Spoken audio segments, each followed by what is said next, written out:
Yo guys, welcome back to another video of mine. This is Da Vinci, and before we get into this guide, I just like to give you a bit of a background. So yeah, I'm an experienced MOBA player and I used to play Dota and League of Legends before I got my PS4. Now I've been playing Genesis since it was released in Asia server and I'm growing so fond of it.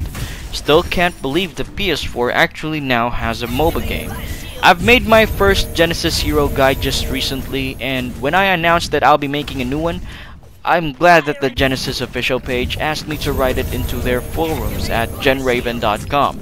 So without further ado, this is Da Vinci and welcome to the Genesis Hero Guide. Victory! This guide is for playing Ethan and Evan as a tank or a carry, if not as a god. Now just a heads up, ideally Ethan and Evan needs to be played with a player 2. Player 1 would be Ethan, the driver, and player 2 would be Evan, the gunner. I say ideally because you can still play him without a player 2. You know, people just turn on their second controller and turn them off in game. Basically your player 2 or Evan from that point on would be controlled by an AI, and they'd still manage to dominate. Though I would say Ethan and Evan is best played with someone else as a player too, like your partner perhaps, or your brothers or sisters or friends. You know, whoever that is capable and is up for the task. That's how they were made for in the first place.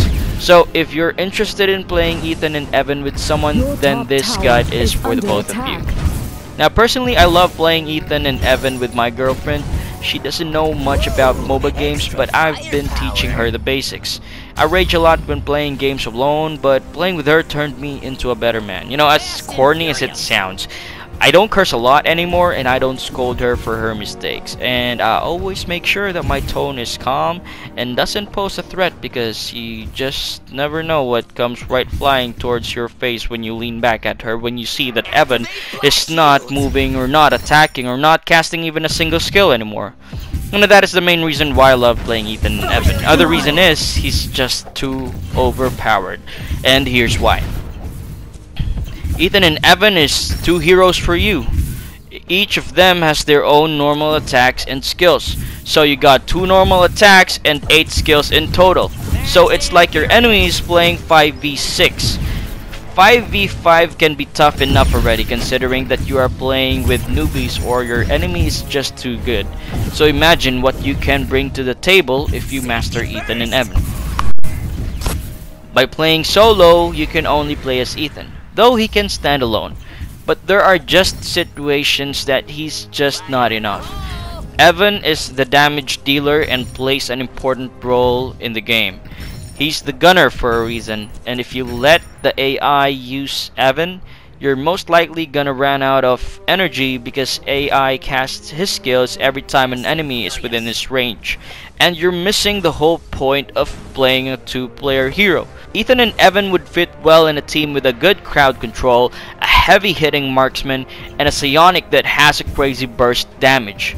Well, in a perfect world, that is. As much as possible, avoid a team full of heroes with crazy crowd control. I'm talking about stun, about silence, slow, every annoying thing you can think of. My win rate was a perfect 8 of Fate until I encountered a team with Chris, Nameless, Poseidon, Elvira, and Apollo. No matter how fully built I was as a tank, it's just too much. Now as for the perks, and as it is recommended, always go for progression to jump to level 4 right away and get your skills. For all other heroes, you can unlock your first 3 skills right away, but with Ethan and Evan, that's 6 skills for you in total, and it would definitely allow you to be aggressive right off the bat to get a strong start. Fast and furious. Now as for the items, we'll stick with what's in the game, the recommended or the core items in the game, but we'll just have to make one adjustment maybe. So we'll start with atomic jumpers. You know, to be able to play aggressively, you need to have plenty of health and energy, because you'll most likely be spamming 6 skills most of the time. Next item is your Seal of Hades. Atomic jumpers is just not enough. Add Seal of Hades for crazy regeneration per second. Now after you get these first two items, you'll be able to stay in your lane longer or roam the whole map without making a stop at your base to fill your energy and health. Now your third item would be Medusa's Shield. Ethan and Evan is not too tanky at all. I've mentioned that you can counter him using heroes with good crowd control, but as Ethan and Evan, your answer to that would be the Medusa's Shield.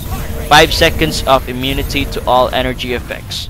Only 5 seconds though, so if the enemy team is just too tough, or if they have too many immobilizing skills, you have to perfect your timing in using the shield.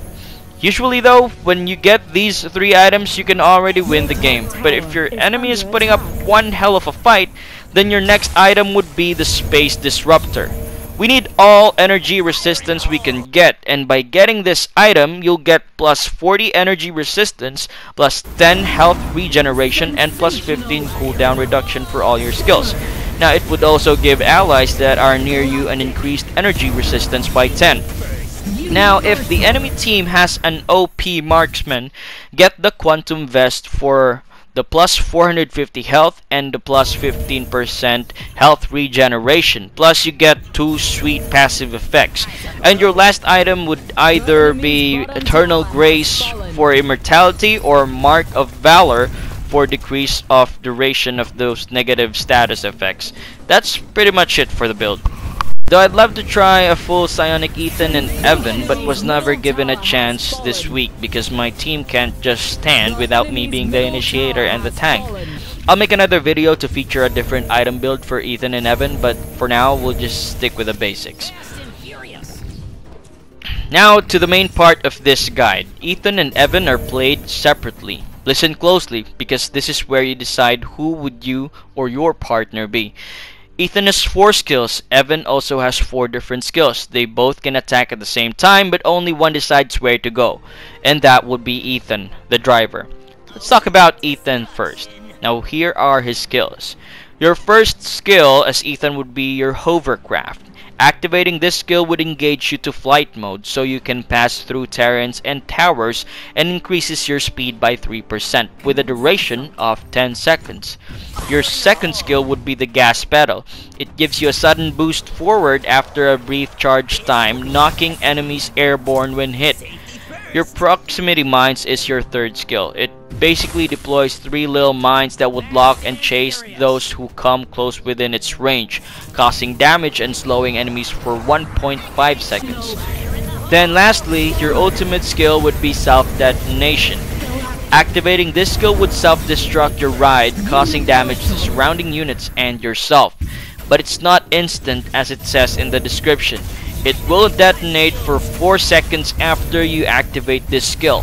Now after your ride goes boom, it will automatically repair itself for 4 seconds.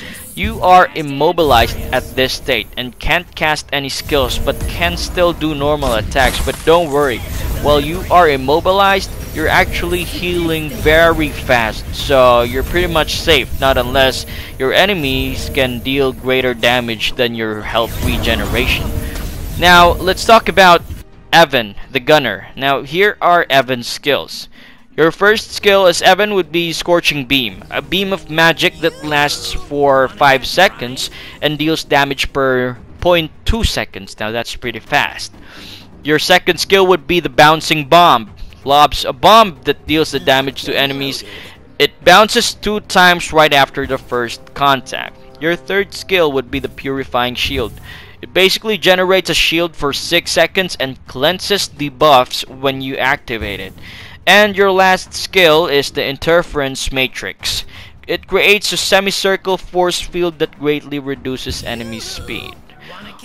Now, as for the order of leveling the skills for each hero, for Ethan, you max out your third skill first, then your second skill, then your first skill.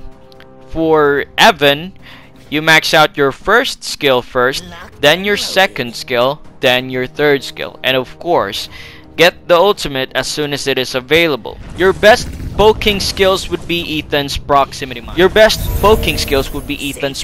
mines. And Evan's Scorching Beam and Bouncing Bomb.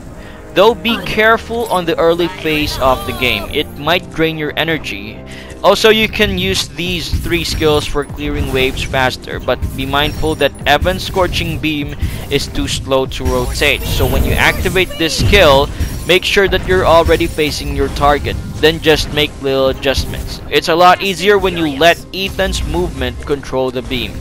If you are to take down a turret alone or with your teammates without your allied creeps, just cast Ethan's proximity mines within the tower's range. The tower would hit those mines first and would take them time to kill all 3 of them, buying you time when you needed it most. Use your hovercraft to easily escape enemies that are chasing you. Flying over terrains for 10 seconds looks so unfair from the enemy's point of view. Also, it is best to use the gas pedal while you're on flight. Without activating the hovercraft, you'll bump into terrains and towers if you use the gas pedal. This is one common and big mistake when using Ethan and Evan.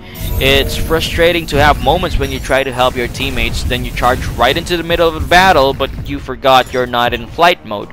Then you just bump to a terrain or a tower right in front of you, and basically lose the whole team fight because you're just delayed for like 2 or 3 seconds.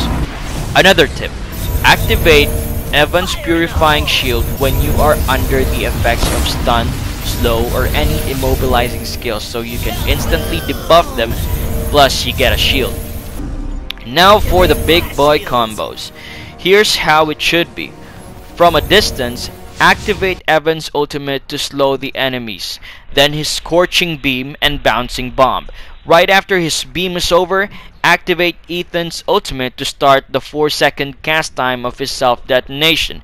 Then quickly activate his hovercraft to go into flight mode, then charge right into the battle by stepping on his second skill, the gas pedal, knocking enemies up in the air, then throwing those proximity mines for additional slow and damage. And make sure that you're close to the enemies, because right after this combo, it will greatly deal damage, if not totally wipe out the enemy. To make it simpler, here's the order: Evan's ulti, then first, then second, then Ethan's ulti, then first, then second, then third. Genesis has no proper laning phase yet, but I always go on the top lane or bot lane. Just don't pair up with another carry like marksman or an assassin. You need all the money you can get, especially in the early phase of the game, so creep kill is very important. It is also best to pair up with a tank or support, and the most important item in this phase of the game is your atomic jumpers. Early phase is a problem for your energy. It is best if your pair would get atomic jumpers too, so you can be super aggressive. As much as possible, always try to dominate in your lane in early phase. Stay aggressive, but always check your energy in case they will try to gank on your lane. You still have some skills to save up under your sleeves. You'll probably end up facing tanks in your lane too, but they are not that much of a threat in the early phase. That's why you have to make sure they know who's boss as soon as you first see them, because if you let them dominate you, boy, you're in for a tough ride. Enemy teams that has a lot of crowd control skills will be your biggest problem, like my first loss. Again, I went up with Chris, Nameless, Elvira, Poseidon, and Apollo, and I hate Elvira the most because she can freeze you from a distance. Also, there's her skill that would make her invulnerable for a time, then would freeze everyone that surrounds her. It definitely counters our strategy where we just dive right into the battle. So just wait for her to cast her ultimate, then you can charge right in and cast your combos. Because I tell you, Medusa's shield and Evan's Purifying Shield is just not enough against this kind of enemy team composition. As for the mid game, leave your lane as soon as you can take down the first tower, or as soon as you can get the atomic stumpers and the seal of Hades. By that time, you can oftenly gank enemies because you can just simply go over terrains and you don't have to worry about regeneration. But sometimes you also want to stay on your lane and keep pressuring the enemy from there. I once turned the game around when I pushed all the way to their inhibitors when they were busy feeding on my teammates. It will surely cost them to defend rather than stay aggressive. Then by that time, your teammates can farm well and push their own lanes. As for team fights, you should always be at the front of the line. the center of attention, because this is where you shine the most. As soon as you see the opportunity to dive right into the battle, take it. When I say opportunity, I mean that your teammates have your back and you see the enemies at a disadvantage. At this phase of the game, your objectives are to win team fights and clear all the towers in a lane or all lanes as much as possible. During late game, you should always be where your team is, because your role is very important in winning team fights.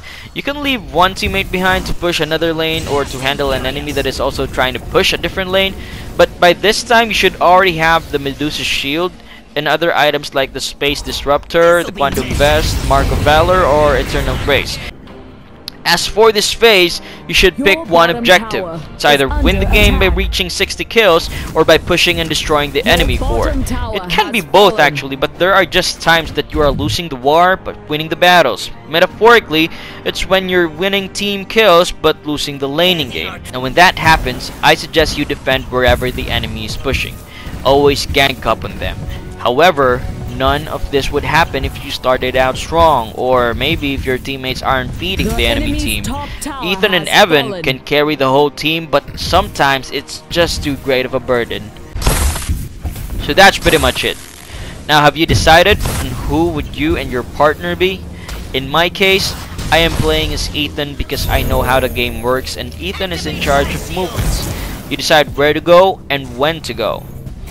So if you are someone who also knows how to play MOBA, it would be an advantage if you take Ethan too. I'll let my girlfriend play Evan so that she can only focus on one thing, attacking. Also, it helps her learn how to play MOBA by watching how I move. So if you're in the same situation as me, I suggest you to do the same thing. And that's basically everything I wanted to teach you guys who are interested in getting Ethan and Evan. Making this review took me a long time. Had to balance it with my job, but it's always satisfying to reach this part of the video. And if also you got this far, then I'd like to thank you for sticking up all the way here. I hope I can still see you on my next videos, and if you haven't subscribed yet, please do. It would be very much appreciated. And if you have any suggestions on who we should do next, or any feedback or anything at all, then please leave it in the comment section below, and I'll see you on the next one. So that's all guys. Again, this is Da Vinci, and thank you for watching the Genesis Hero Guide.